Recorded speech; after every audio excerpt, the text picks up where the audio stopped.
আমি আইসিইউতে শুয়ে আছি, চোখে পানি পড়ে।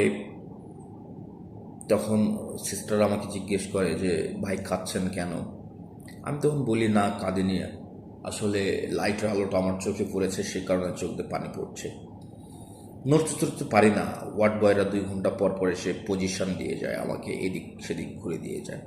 তো এমন একটি শরীরের পরিস্থিতির মধ্যে হঠাৎ করে একদিন দেখলাম যে আমার পা মাটিতে। আমি তো আল্লাহু আকবার করে চিৎকার করলাম। আমি তো কিছুতেই চালাইতে পারি না, পা মাটিতে আসলো।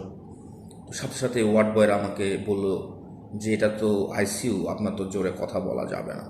পরে দেখলাম আমি যেখানে লুঙ্গির গিট্টু দিই সেখানে সহ দুই দিকে আরও দুজন ধরে আছে, অর্থাৎ 3জন মানুষ আমাকে ধরে এই 30 সেকেন্ডের জন্য দাঁড়িয়ে দিয়েছে, কারণ আমার বেডশিট চেঞ্জ করা হচ্ছিল এবং বেডটা ঠিক করা হচ্ছিল। তো তারা চলে যাওয়ার পরে নিজেকে খুব অপরাধী মনে হলো। আল্লাহর দেওয়ার চোখ দিয়ে এই পৃথিবী দেখেছি, আল্লাহর দেওয়া কান দিয়ে এত কথা শুনেছি, আল্লাহর দেওয়া মুখ দিয়ে এত কথা বলেছি, আল্লাহর দেওয়ার জিহ্বা দিয়ে এত স্বাদ গ্রহণ করেছি, এই আলো বাতাস অক্সিজেন গ্রহণ করেছি। আল্লাহর নিয়ামতের তো শেষ নাই একটা মানুষের জন্য। কিন্তু আমি তখন বুঝতে পারলাম, আসলে তখন আমি বুঝতে পারলাম যে আমি আমার 45 বছরের আল্লাহর কাছে শুকরিয়া আদায় করিনি, আমি কতটা স্বার্থপর ছিলাম। এত নিয়ামত গ্রহণ করার পরেও আমরা তার শুকরিয়া আদায় করি না, আমরা কতটা স্বার্থপর। এর চেয়ে ভালো থাকার তো কোনো অধিকার আমার নাই। আল্লাহর প্রতি কোনো অভিমান অভিযোগ অনুযোগ কিছুই ছিল না।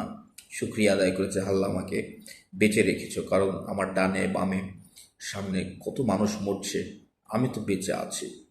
তো এই গল্পটা বললাম এই কারণে যে আপনাকে সুস্থ থাকতে হবে, এরকম পরিস্থিতিতে পড়া যাবে না। কারণ অসুস্থতার যে কি নিদারুণ তীব্র যন্ত্রণা যে কিনা ভোগ করেছে তা কখনোই বুঝবে না।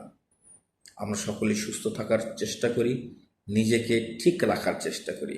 আর আল্লাহর দেয়া অগণিত অসীম অনিঃশেষ যে নিয়ামতগুলো আছে, সে নিয়ামতগুলো যেহেতু আমরা গ্রহণ করছি, আমরা পরম করুণাময় সৃষ্টিকর্তার কাছে অনেক ঋণী। তার কাছে শুকরিয়া আদায় করি, নামাজ পড়ি, তাকে হৃদয়ের গহীন থেকে স্মরণ করি। সকলে ভালো থাকবেন, সুস্থ থাকবেন, সুন্দর থাকবেন, নিজেকে সুস্থ রাখবেন। ধন্যবাদ সবাইকে।